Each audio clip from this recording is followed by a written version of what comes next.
আসসালামু আলাইকুম সম্মানিত দর্শক, আমরা এই মুহূর্তে চলে আসলাম একজন মানবিকতার জীবন কাটাচ্ছে একজন মহিলা। তিনি গত 5 দিন আগে রান্নাঘরের গ্যাস সিলিন্ডার বিস্ফোরণে মারাত্মকভাবে দগ্ধ হয়। তাকে সুচিকিৎসা করানোর জন্য ঢাকা মেডিকেল বার্ন ইউনিটে ভর্তি করানো হয়েছিল। পরবর্তীতে সেখানে চিকিৎসা নিয়ে বাসায় ফিরে চলে আসে এবং টাকার অভাবে চিকিৎসা করাতে পারে না। সেই তথ্য আমি দুপুরবেলা জানতে পেরে সাভারের জননন্দিত নেতা মোহাম্মদ খোরশেদ আলম ভাইকে অবগত করি এবং তিনি বিষয়টি অবগত হয়ে তাৎক্ষণিকভাবে সেই মহিলাকে দেখার জন্য চলে এসেছে।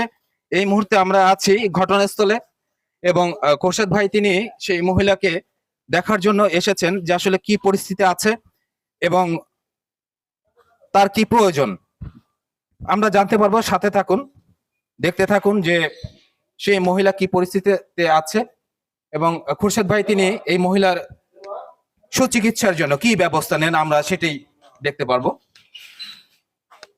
এই মুহূর্তে আপনারা দেখতে পাচ্ছেন আমি একটু সেই মহিলার ছবিটা দেখাচ্ছি যে তিনি মর্মাহত অবস্থায় আছে।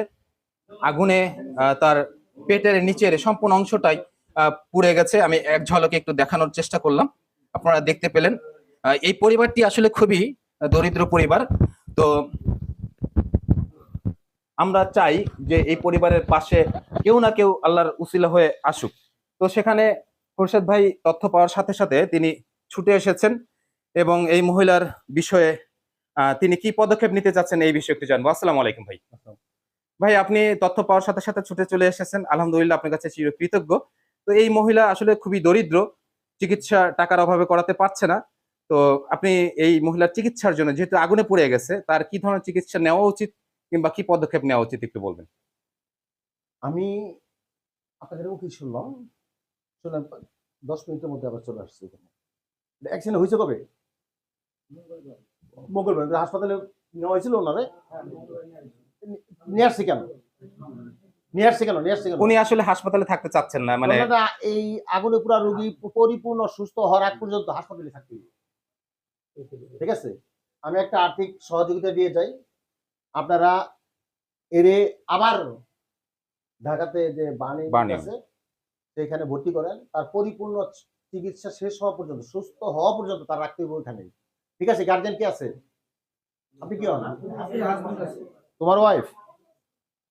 এই বোকামিটা করা যাবে না, ওনারা আবার হাসপাতালে নিতে হবে। ঠিক আছে, এটা বলি। আমি একটা আর্থিক অনুদান দিয়ে গেলাম। ঠিক আছে, ওঠো ওঠো। কি করো তুমি? কোথায়? আজিম গ্রুপে। কোথায়? ফ্যাক্টরি কোথায়?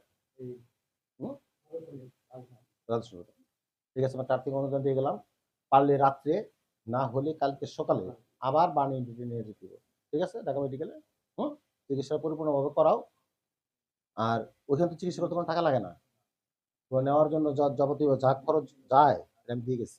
ঠিক আছে, এই করতে তোমার যদি তারপরে কোনো সহযোগিতা লাগে আমি দেখবো না, কিন্তু ওনারে বাসায় রাখা যাবে না।